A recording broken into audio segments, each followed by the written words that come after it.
you make 100 off-market offers to sellers, it would be impossible for you to not get 1 or 2 deals. It would be impossible. Yep. Like, you have to be like, it would be harder to not get the deals than it would be to get the deals. If you made 100 legitimate off-market offers. The key is off-market offers.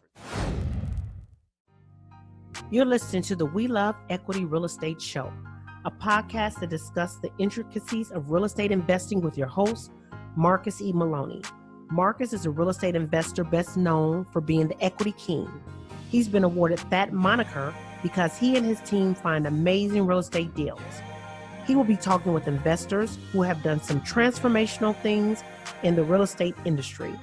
They'll discuss their process, their strategies, and how their investments transform their lives and the communities they invest in. We welcome you to the W.L.E.R.E Real Estate Show. The W.L.E.R.E Show is brought to you by ASREA, widely recognized as an outstanding resource for real estate investors with exceptional education, networking, and support, along with profit-enhancing benefits and all aspects of real estate investing. Visit ASREA at www.asrea.org. That's visit ASREA at www.azreia.org.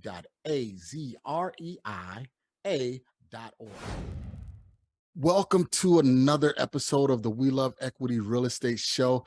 I am your host, Marcus Maloney, and today we have a guest who hails from the West Coast, so the San Diego area, and we're going to be talking about wholesale and how Greg converts some of his wholesale revenue into doors in upstate New York and along the Eastern Seaboard. So what I want you to do, I want you to grab your pens, your pads, your paper, your tablets, whatever, so you could take detailed notes and learn how Greg is doing wholesale transactions and how he's converting that money into passive income, because that's ultimately what we're here for as real estate investors, is because we want that passive income and not active income. We don't want to create another job. We want to create that passive income. So Greg, how are you doing today, sir? Nice. I'm doing well. I appreciate you inviting me to come on the show as a guest. You know, a little rainy out here today, but it's all good. Could be snow if I was in New York, which I'll be there in 2 weeks. Absolutely. I feel the same way. I'm here in Phoenix. It's a little rainy today too. And I have to go to Chicago in next week. So it could be snow, same as you. So Greg, Right. Give us a little bit of the background. What did you do prior to real estate? Sure. So I got started in the real estate business in 2015. I was in college. I was 20 years old, so I was very young, had no professional career or anything like that. So I was a hockey player before college. I went to college, got my 4-year degree. And during that process, I committed to get, the key word there is committed to getting into real estate investing, right? At a young age, Yep. I knew that would give me an advantage. So yeah, I mean, I went to my first seminar in 2015 in Newburgh, New York, where the area I grew up in the Hudson Valley. Okay. And they talked about double closing, doing wholesale deals. And it sounded to me like it was possible, right? And I saw that people were doing it and making money, et cetera. So from that event, I went out and started marketing and putting out signs and handwriting letters. And it was a little bit different. It's crazy to say back in the day, but I mean, it was a lot different in Yeah. 2015 and 16 than it is now. That's almost a decade ago. So I was out there hustling, trying to find houses, trying to get my first deal. It took me 9 months to get into the business. Okay. So say that again. It took you how long? Took me 9 months to do my first deal. Okay. So 9 months. not a week, not 2 weeks, No. not 90 days, like a lot of people try and preach and tell you. Although some people have found some success that quickly, but normally it takes between 9 months and a year. For me, it took me 10 months. So we were basically on the same track. Yeah. I mean, it takes time because you're learning a new skill that you don't have any experience in. So you shouldn't expect to have success right away, because it's like riding a bike. Like, you've never done it before. It's going to be awkward and you're not going to be good at it. But once you get your first deal, the next one is still a little hard because you're still new. But then once you do a couple of deals and you can kind of see how you got the deals and how they actually work and dealing with the attorney or the title company, it does get easier because you just get better and then more familiar with the process. Okay. So were you in San Diego wholesaling in New York, or you was in New York? I was living in New York, wholesaling in New York. I didn't move to San Diego until years after. Okay, gotcha, Yeah. gotcha. All right, so you went to the seminar. First of all, what intrigued you about real estate from the beginning? Honestly, it was a way to make a lot of money. Okay, That's the honest truth, Marcus. okay, There was no construction background. I lived in a house. I mean, it was just like, seemed like real estate was a way to make a bunch of money. And I wanted to be wealthy, right? That was my goal. It wasn't really like, that was a straight up truth. Like I wanted freedom, okay, all the stuff people talk about. That's what I wanted. And I knew that real estate was a viable business to do that, because there's so many people who've made money in real estate. And if, like, I always would say, like, if these people can do it, I can certainly do it, because they're not geniuses. And you know what I mean? You don't need to be a rocket scientist or create Tesla to make a couple $1,000,000 in real estate a year. true, true, true. So getting started, you went to the seminar. They were talking about assignments, double closes, and everything like that. And you said, all right, I'm going to take the plunge. What did that look like? What was the first thing you did for those who are just trying to get their feet wet, trying to get started? So the first thing I did was I made a Craigslist post saying, I want to buy your house cash. Like that was the first thing, like literally the first thing I did. And I actually got the first lead I ever got was a motivated seller. I didn't know what I was doing. It was a fire damaged townhouse. I actually own a property similar to that right now, ironically. It's a rental. Okay. It was like a burned down townhouse. I think it was on Chaucer Circle in Middletown, New York. So it was like right near the city, about an hour away. Okay. And the guy was like, I want to get rid of this thing. It's burned down. I didn't know what to do. So I dropped the ball. But that was from a Craigslist ad. Yeah. He wanted to like to give me the deed. I didn't know what a deed was. It was a whole mess. But so the Craigslist ad got a couple leads here and there, but then I started putting out like bandit signs. I'd hang bandit signs on poles Okay. in the ground, and just strategically would do that every weekend, right? Every weekend, Friday nights, I'd go out and put them out. And then Sunday afternoon, I'd take them back because I don't want the code enforcement to get me. Yeah. So I did that for a long time, and that got me a couple deals over time, not right away. Got the phone ringing, and then I started handwriting direct mail. And it's crazy to like even talk about this, because like it wasn't even that long ago when I was like handwriting direct mail letters to hopefully get one deal in 6 months.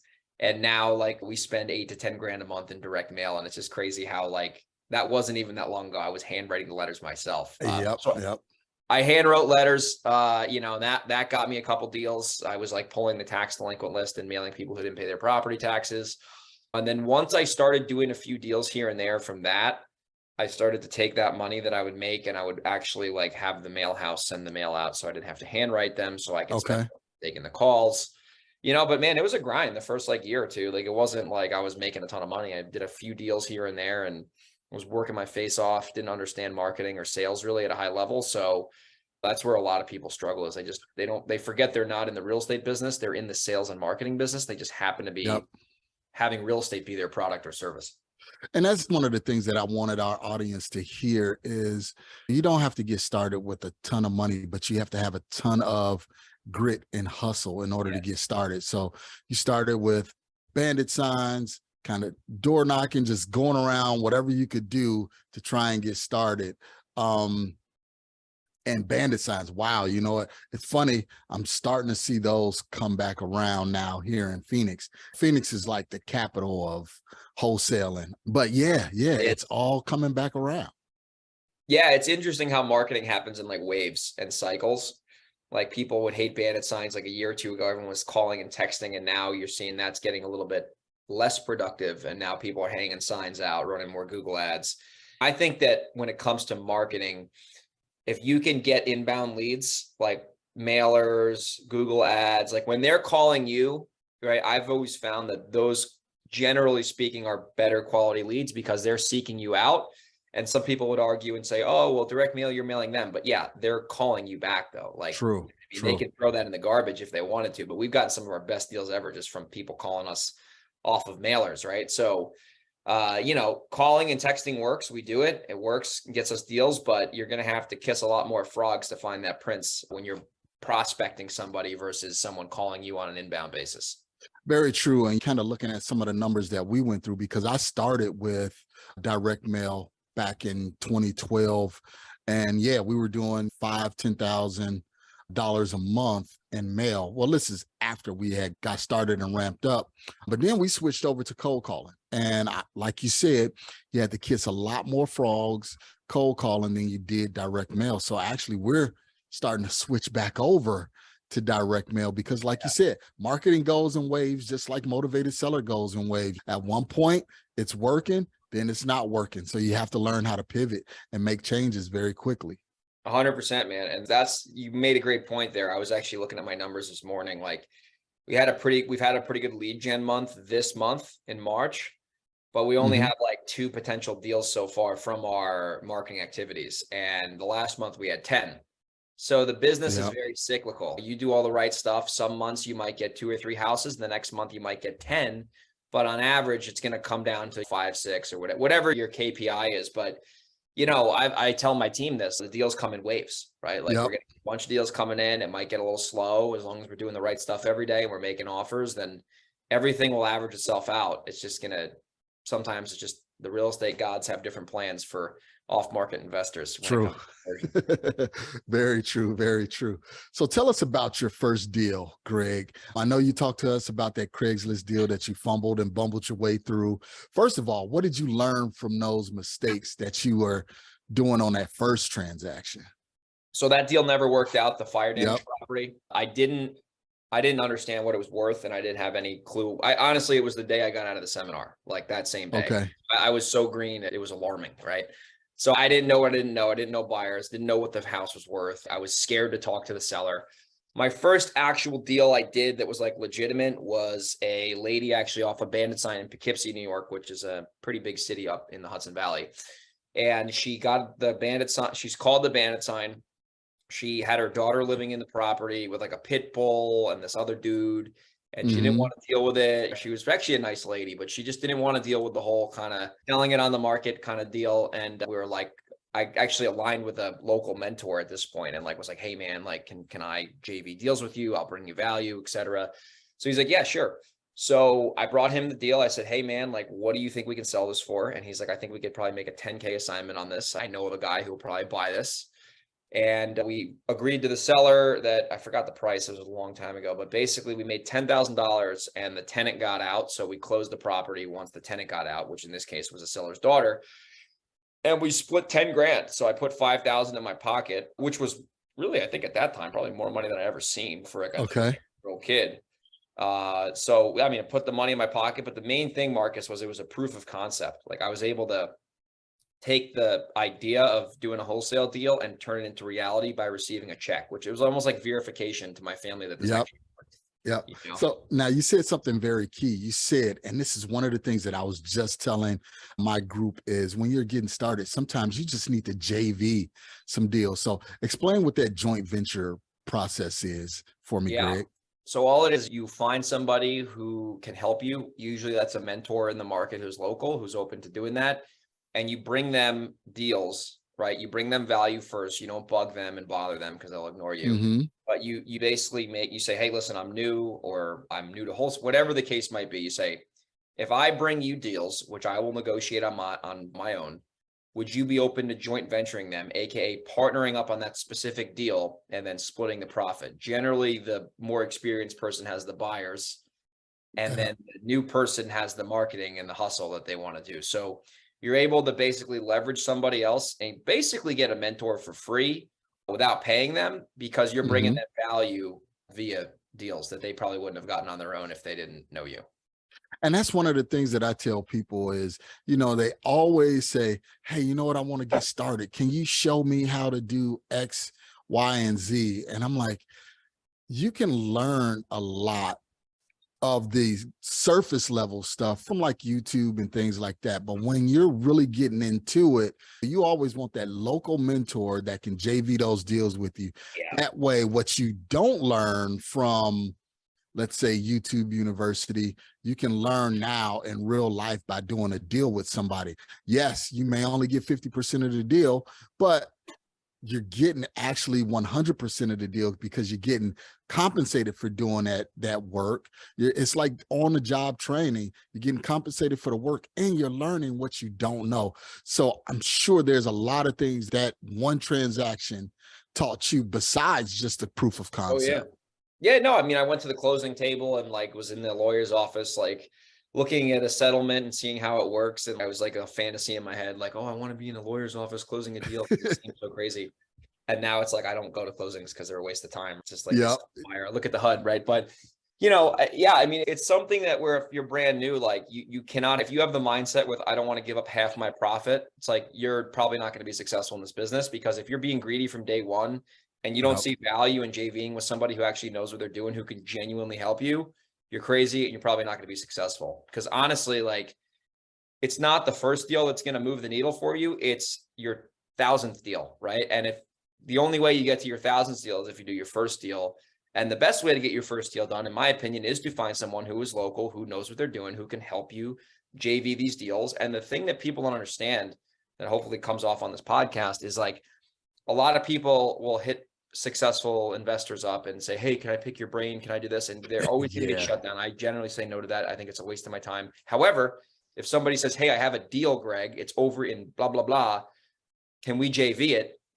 I'm going to personally respond to them and say, absolutely, let's get on the phone and talk about it, right? So it's a little cheat code on getting access to people who you probably want to talk to. And because you're bringing value to them, you're bringing direct value to them, or you're not just saying, hey, thinking about getting started in real estate, like, can I pick your brain? Like, you're not, no one's going to, like, if they're really successful and they don't know you, you're not going to get answered. I can tell you that right now.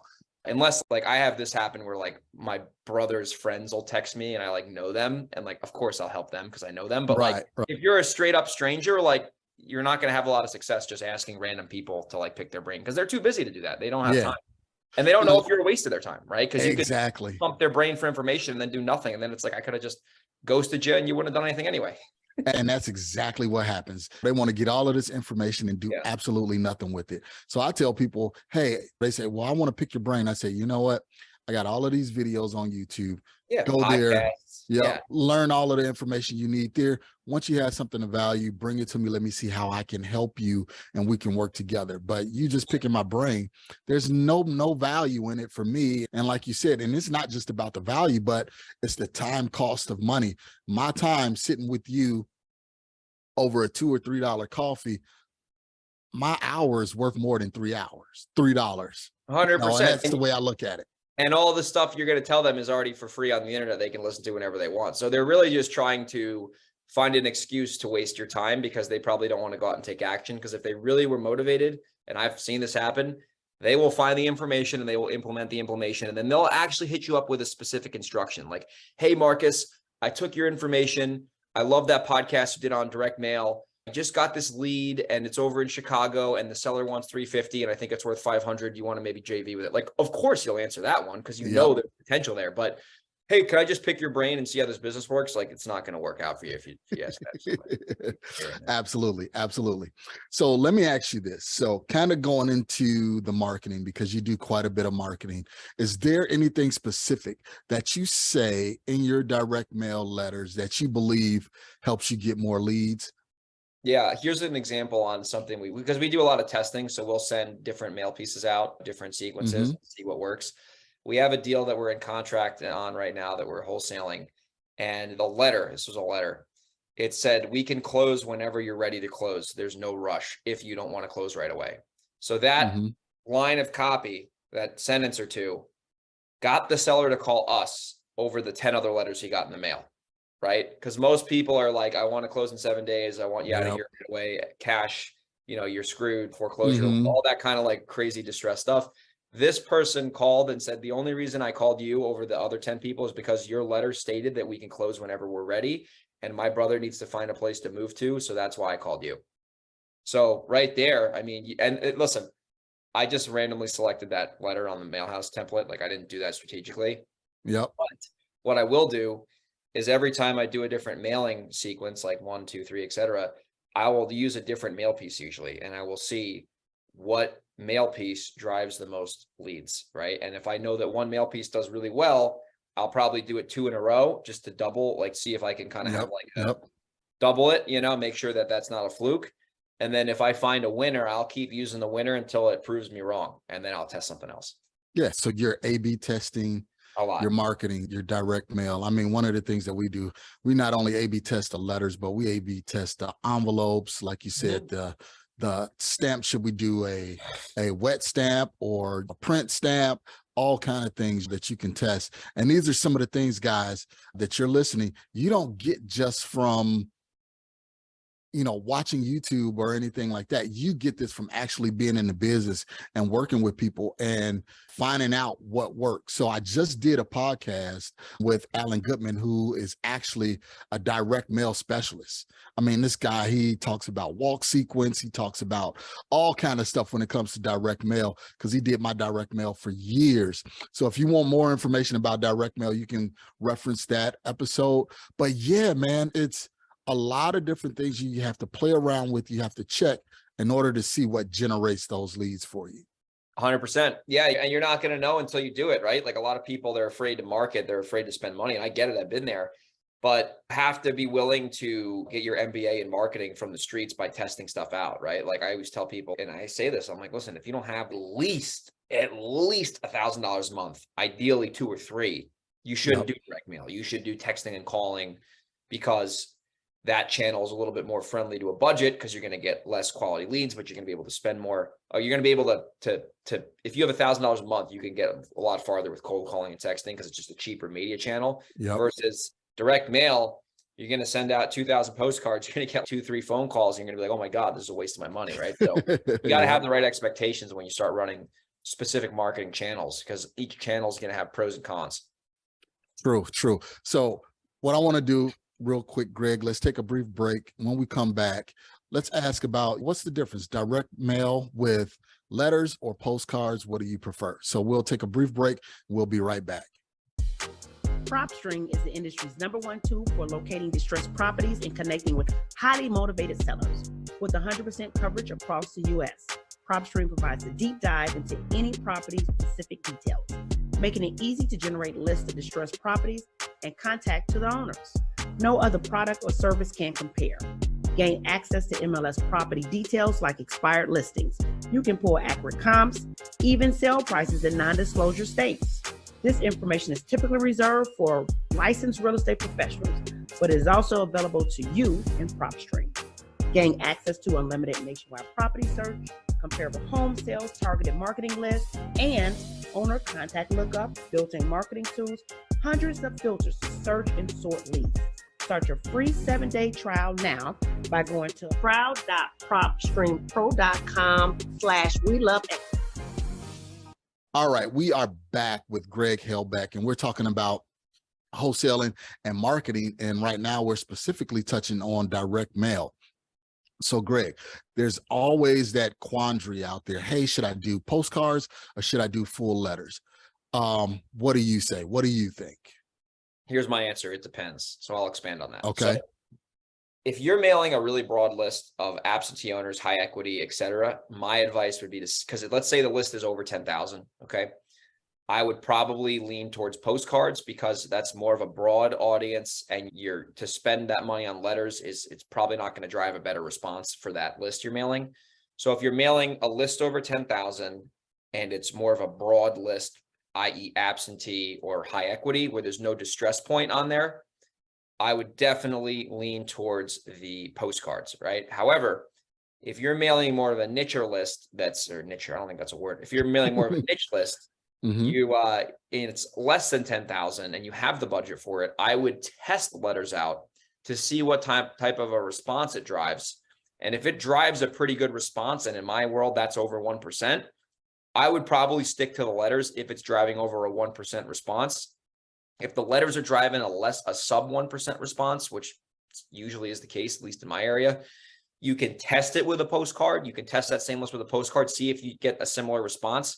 Because if you're getting a similar response with a smaller list between postcards and letters, it's just going to be cheaper to send the postcards, because it's going to save you money, right? So I would only do the letters if you're getting a measurable higher response, because at the end of the day, it's dollars in, dollars out, and you're going to get a better ROAS when you spend less money, right? Like the ROAS, return ad spend, diminishes when you spend more money. So if you can spend $3,000 and get a deal with postcards versus $4,000 with letters, the response is the same, you just stick to the postcards, because it's going to drive that result for you.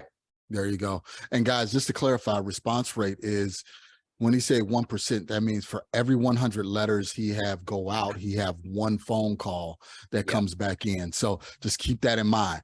And I know a lot of people say getting started, well, I sent 250 letters and I didn't get any calls. It doesn't work. Well, it's because your 250 batch was letters. just That's a crazy. yeah.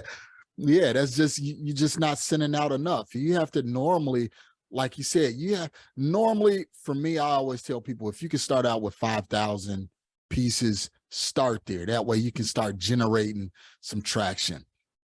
I understand, just like Greg said, some of you guys may not have that kind of money. Then you need to start out with the text messaging or the cold calling that way. But direct mail, it does cost a little bit more, but generally the inbound leads are a little bit better than cold calling or text messaging. 100%. And here's a little direct mail nugget for people, because I used to over track this thing, and now I track it in like a very strategic way. The only thing that matters with direct mail, and I've just done this long enough to where like it's proven me right when it's proven me wrong when I didn't do this. The only thing that really matters is the return on the marketing spend, right? Mm-hmm. In theory, let's say I sent out 1,000 letters, which I would not do because that's a waste of money. But in theory, Mm-hmm. if I sent out 1,000 letters and I got 2 calls, and one of those 2 calls was a $50,000 profit deal, I would look at that as a home run success, right? So Absolutely. the thing you got to really look for is, how much money did you make on the money that you spent, right? Because sometimes, and this actually has worked for us, we've gotten a horrible response rate, like sub 0.5%, like 0.003. But those calls that we got were good leads, and those good leads turned into big, fat, juicy deals. So if you just optimize for return on ad spend, you'll care less about the response rate, assuming that mailing campaign is generating quality leads. But the reality is, the more calls you get, the more leads you're going to get, the more leads you're going to get, the more deals you're going to get, right? So it does correlate a little bit, but I've done mailers where we've sent out like yellow letters, for example, and we got a ton of phone calls, but everyone was like, go F yourself, take me off. So it's like, that's not really measuring for success. You want to look at the amount of money you spend, the amount of calls you get, the net leads from those calls. Like out of the 10 calls, how many were real leads? Was it 2, 3, 4, 5? Generally, it's going to be less than 0.5%. Generally, it's less. Like if you get 10 calls, 5 of those people are telling you to F off, and then maybe those other 5 will be decent leads, right? So that's just reality. But you got to just look for, on my marketing campaign for direct mail, I spent 10 grand and I've made 30 grand. That's a 3-to-1 return, right? So like, that's the one thing you want to optimize for, not phone calls, right? That's key for sure. And that's on average, what you just said, 3-to-1. For every dollar out, we've done better. Yeah, I'm getting 3, $3 4. in. Yeah, 3 to 4 to 1 is usually what we shoot for. Sometimes we've done 8 to 1, but we've done 2 to 1, right? It kind of varies, but I would say on average we're 3 to 4 to 1. So if we spend 10 grand, we'll make 40 grand, right? That's generally what we'll do. I love those 8-to-1s when that happened. Oh, they happen every time. I'd be doing this from the back of my yacht. Yep. So so guys, that was some key information right there. You know, a lot of people, especially with direct mail, they get hung up on response rate, but just like Greg said, no, it's net revenue. How much revenue are you generating from that campaign? And that's one of the things that you need to track. You need to track which campaign is successful and which campaign isn't. So you want to look at, hey, is my high equity absentee campaign more successful than my probate campaign, and vice versa? Yeah. And the data you mail matters, right? Like you got to try to your best to get your hands on good data. And if you don't have a big budget, I would go for more of the niche stuff. Find the county tax list, find the eviction list. Well, the eviction list, I don't know about that one if you're new, but tax delinquent, vacant properties, code enforcement, like the distress stuff is where you're going to have a better chance of success off the bat, because if you're mailing someone who hasn't paid their property taxes in 3 years, they're probably going to be more motivated to call you versus the guy who's got a rental property and his tenant just stopped paying this month. You know what I mean? Absolutely. So, I mean, digging into marketing, I could talk about this stuff all day because I've been doing it forever and looking at a lot of these same metrics that you were looking at, Greg, and like I said, people, you have to make sure you're tracking this information. These are your key performance indicators. What is working in your business? What isn't working? And I suggest that you start now, wherever you at. If you're just getting started, or if you're doing $50,000, $60,000 a month, you have to make sure you track this stuff, because that way you can know what dollars are going out and what dollars are coming back in. 100%. And it's like, with direct mail, like you have to look at it on like a 6 to 12 month time horizon, because the odds of you getting a deal off your first 2 drops are pretty low, especially if you're not spending a lot of money. But if you mail consistently, and you are willing to go the distance and mail for 6 to 12 months, that's when, number one, the momentum kicks in, but number two, you're increasing the probability that you will get that call in that amount of time that will result in your deal. And now your campaign is profitable. Like, I look, like when I do direct mail, it's like, I look for my break even first, like how long is it going to take to break even? And then once we break even, every other deal on top of that is straight net, right? It's straight net. We got our like return back from our spend. Now those 2 or 3 extra deals that closed are infinite profits because we already spent the money on the mail, you know? True. And like I tell people, it only takes one deal. You know, if you're doing $5,000 a month, I mean, one deal will cover your marketing. And 100%. more than likely each deal is going to be, well, we're seeing on average 13 grand per wholesale fee. You do one deal, you're now making money for the next 2 months for you to start marketing again. So Exactly. it starts to snowball, guys. It starts to snowball. It starts to pick up steam. So let me ask you this, Greg. A lot of questions people have about letters, doing the letters. Is it harder because you have to go through an extra step? You have to open up the envelope, then read the letter. Do you find the letters, and I know we kind of talked about the different niches with letters, but do you find your open rate kind of better with letters versus the response rate with postcards? It's a good question. I think it depends on the letter you send. If you send a letter that's very intriguing, like a invitation style letter, that's going to have a pretty high open rate. And then depending on what they think of the actual mail piece inside the letter will drive the response. I think it depends, man. It depends on the list you're mailing. I really feel like, so like, for example, some people will say postcards have 100% open rate, which is true. It's a postcard. You're but right. At the same time, some people see a postcard and they don't think it's professional enough, so they'll just throw that out. It could be the secret to their problem getting solved, but they just, because it's a postcard, they think it's cheap or cheesy. So I think if you're mailing like invitation style letters that look a little handwritten on the front of the envelope, I think that will drive a pretty high open rate. And then when it comes to the actual letter, you got to make sure that that letter is a pretty straightforward letter. You know, hey, I buy properties, I can close whenever you want. Buy the house as is. If you got tenants inside, that's no problem. No inspection and all the typical stuff that investors would say. So I think it depends, man. It depends on your market and it depends on who you're mailing, right? Like, for example, in Delaware, we get a little bit less of a sophisticated seller, quite frankly. And those people are a little bit less sophisticated and they'll respond better to postcards or they'll respond better to the ugly letters. But if we're mailing in San Diego or in the New York area where people are generally a little bit more well off, they really do gravitate towards the more professional letter. Hi, this is Velocity House Buyers. We're a local home buying company. We've been around for a while. Like, so I think a lot of it too has to deal with the demographic of people you're mailing, and that market, that state is really going to determine that. Like the Delaware area is a lot cheaper than the New York area, for example.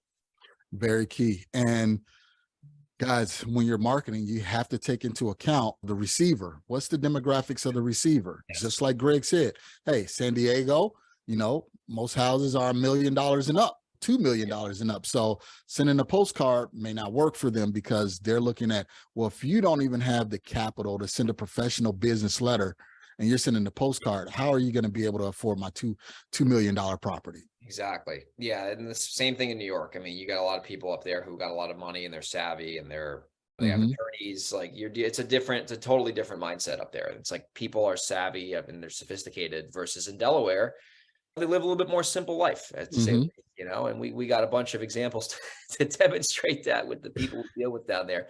But that's part of knowing your market, knowing who you're trying to serve at the end of the day. Great. So kind of wrapping up here, Greg, and I know you're doing some things in multiple markets. How did you start with the virtual wholesaling? Because you're in San Diego, but you're doing deals in Delaware and you're doing deals in New York. So how did that all come about? So I'm from New York, so I know the area very well. I got a great network there. I have a second house there, so I go back a lot. That's like the reason we're in New York is because that's where I started. That's where I'm from. We have a really good database of buyers and contractors and lenders and all that stuff. So New York is like kind of like the home base. So that's why we're still there. And then we've been around for a while, so we got pretty good brand recognition. But then down in Delaware, my acquisitions guy actually moved to Delaware. He's from New York. He's from my same town. Okay. He moved to Delaware. And I was like, hey man, if you're down there, like, why don't we test the market out and see what marketing can bring, like what kind of results we can get from marketing, right? And Right. you're local, you can go on appointments, like, it made sense. So we started doing some marketing down there and ran into a couple deals, and we liked what we saw. Initially, it was a little rocky. Like, we broke even on a flip and did a little baby assignment deal. We didn't know the market that well. Mm-hmm. But after a couple months, we started getting more momentum and we started doing some bigger deals. And we realized that because he's local, we have a big advantage on going on appointments, right? And we started having the market dictate that. And while that's going on, I'm building up a good network of buyers. I'm learning who the players are. I'm starting to understand the market. And that's really how we decided to stay in Delaware, is because he's local there. We know the market now, and we understand where the value is there. Like, a lot of people, like, they try to like just go into these random towns. They don't have good infrastructure. Like, so you got to make sure you have someone who's boots on the ground, whether that's an employee or whether that's just like a realtor you can partner with. And you got to make sure that you network online with people if you're not physically there. Like, there's a great Facebook group in Delaware called W.L.E.R.E. There's a ton of other wholesalers there and other flippers there or the flippers are at least our buyers, and the wholesalers have pretty good buyers list if you need to JV with them. But you got to make sure that you do some investigation before you just jump into random markets. Like, an example would be like, someone lives in San Francisco, it's super expensive, and they're like, oh, I'm tired of this, I want to go do deals in Kansas City. And like, they just think that Kansas City is like the answer to their problem. And they go to Kansas City and they get smoked because they didn't take the time to build up the database and understand where the deals were going down. You know what I mean? So you got to be really strategic, and you want to invest, a couple of weeks worth of research to see kind of what's going on in that market before you decide to test out marketing. Perfect. Man, great information here, Greg. So as we wrap up, man, let's put Greg on a hot seat real quick. Greg, I got a couple of questions for you, man. Sure. So if you was to start over, what would you do differently?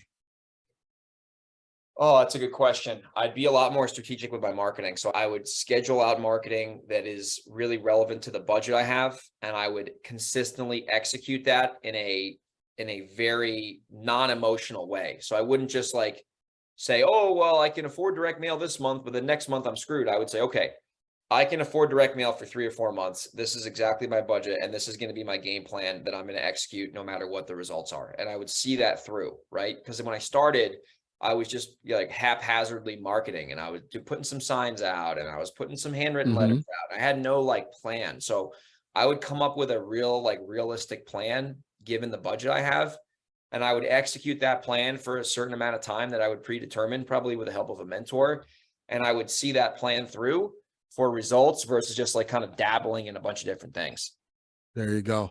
Okay. And then what do you believe that every successful real estate investor, real estate wholesaler needs to have? What is that one characteristic? Integrity. You got to do what you say you're going to do. You got to be upfront with people. You got to be a very honest person, and you got to communicate with the seller. If it's a wholesale deal and you don't want to close on it, you got to tell the seller what your intentions are. Like, that's something we're big on in our company. If we're not going to, because we close too. So like, if we run into a deal and we don't want to buy it for some reason, we will tell the seller we're wholesaling it, and we will let them know the risks associated with that.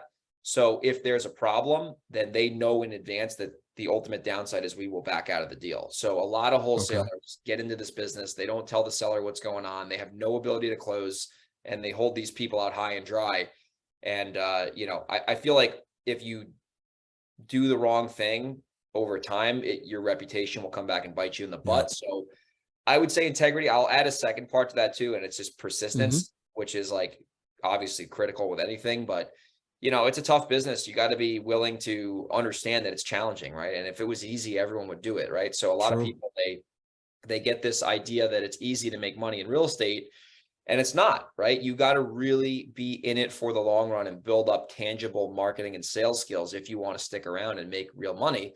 Because like anything, it requires time, dedication, and then the persistence is the glue that kind of holds those two together. Because so many people, they see something online, maybe it's a YouTube channel or whatever, and it just seems like it's easy. This guy made 30 grand in a month, and they go try to duplicate that, and they don't make the 30 grand in a month, and their expectations are here when they should be here. And if they just had lower expectations, at least in the beginning, and they knew how difficult it was, they would have the foresight and the persistence to go the distance to actually have the success in the long run. True, true. And they're not looking at the backstory. Yeah, that person may have made 30 grand this month, but how many months prior to was he Exactly. spending, It's all a headline. 10, 15 Exactly, man. grand, right, in Yeah, order it's to make that crazy. 30 Yeah. grand. Yep. So, Because if everyone was like, oh, yeah, it's easy. If everyone was like, it's hard, this business is hard, you're going to have to persist. Most sellers aren't going to sell to you. Like there's competition. No one would want to yep, do it. Right. But you have to kind of lead with, hey, you can make money in this business, which is true. But the way you make money, you got to have skills and, discipline and consistency and a plan. And you got to understand that, the longer you do this business, though, the easier it does get. Like you get momentum, the snowball, like you yep. said, it continues. But in the beginning, it's a grind, it's a grind, and you got to be willing to go the distance and push through that, because that's happening to everybody, not just you. True, true. So in parting, Greg, give us some words of encouragement for those people that are in that 0 to 10 month phase, trying to get that first deal, trying to get everything off the ground, or it may be that consistent wholesaler, but now it's just been months since they were been able to close a deal. Kind of give us some words of encouragement. Your success is directly correlated to the amount of offers that you can make and track, right? That right there, if you just implement that and you track, so if you take that advice, which is your success is directly correlated to the amount of offers that you make and track, you over time, it's like almost guaranteed you will make money. It's like if you make 1 to 2 new offers a day and you track those offers in like a Google sheet, which we still do to this day with our big company now, like that's where the money is, right? Like a lot of people come to me and they're like, Greg, haven't done a deal. I don't know what's going on. I'm like, well, how many offers did you make? And they go, I don't know. Well, there's your problem, right? That's your problem. Like the brick that builds this business is offers, whether you're renting them out, whether you're wholesaling them, whether you're fix and flipping them. If you're not making offers, you're not going to have success. So you need to get laser focused on lead generation, which will then make you, the lead generation will give you the opportunity to make the offer. And you got to be very unemotional about making offers. You make offers to every seller, you track the offers. And when you make enough offers and you can track them, you'll start to know your numbers. Okay, every 20 offers I make, a seller says yes. Okay, well, how do I make 20 offers? Right? That's really what it comes down to. It's very simple, but it's not easy, if that makes sense.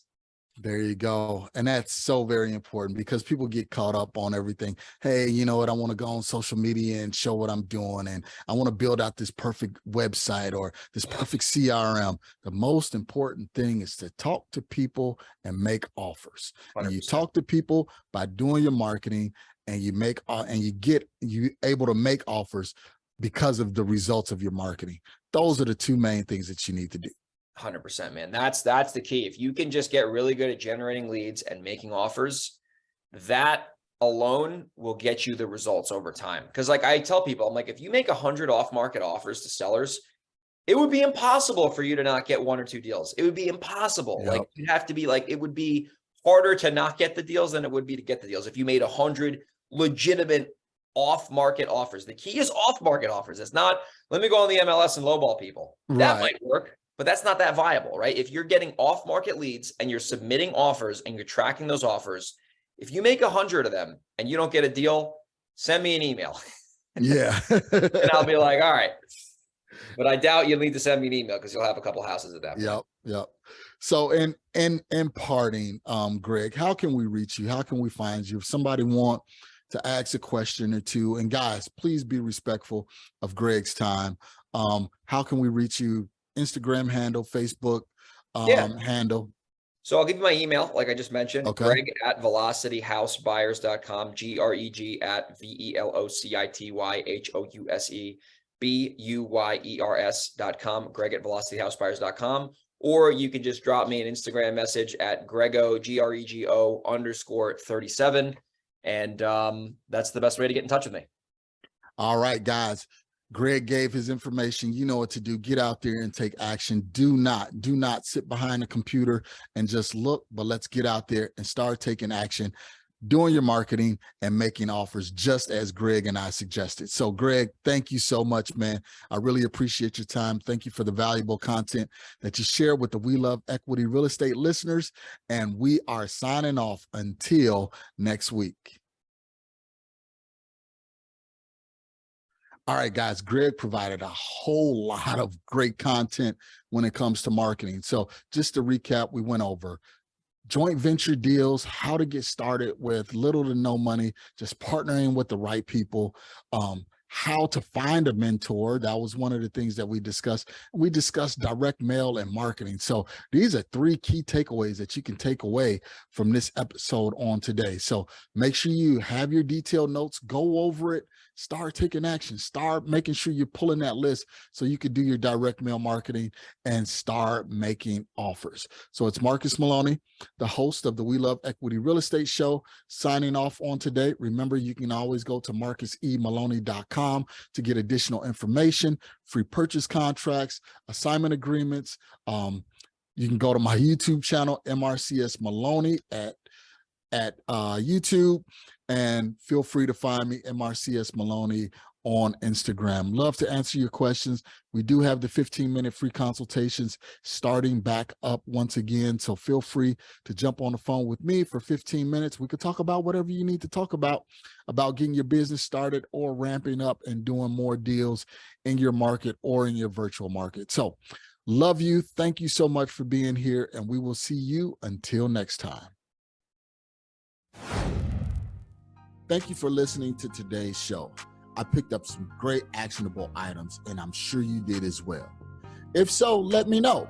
You can always reach me via social media at facebook.com/MRCS Maloney, Twitter at MRCS Maloney, and of course, IG at MRCS Maloney. You can also always reach me via email at mmaloney@equityri.com. Make sure you reach out to our guest as well. You can always find their contact information in the show notes below. If you have not subscribed already, what are you waiting for? Join the family. And while you're at it, leave us a 5-star review.